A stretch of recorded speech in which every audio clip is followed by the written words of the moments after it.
কিছু কিছু মেয়েরা, আমি জানি কি হয়েছে, আমি বলি বস। এমনি করে কেন কথা বলো তোমরা? অ্যাটলিস্ট 15 বছরের পরে থেকে কোনো মেয়ে ভাবে কথা বলে না। ঠোঁটারে করে বাক্সর মতো জানো কি হয়েছে। এমনি করে কেন কথা বলো তোমরা? আমাদের কি মনে অনেক কিউট লাগে তোমাদের? আমি কথা বলতেছি, হ্যালো গাইস, আজকে আমি আমার মনটা নি খারাপ, আমি আজকে কথা বলি। এমনি করে যদি কথা বলি শুনতে কেমন শোনাবে?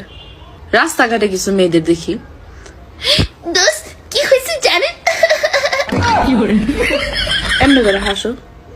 আর্টিফিশিয়াল আই এম কিউট এরকম দেখানোর দরকার নেই, এটা আরো ক্রিঞ্জ লাগে, লিটারেলি ক্রিঞ্জ লাগে। এরকম আর্টিফিশিয়াল আল্লাহ ঠোঁটটারে বাক্সের মতো বানায় চোখটির এমন করে দরকার নেই বলার। তুমি যেমন আছো ওইরকমই কিউট।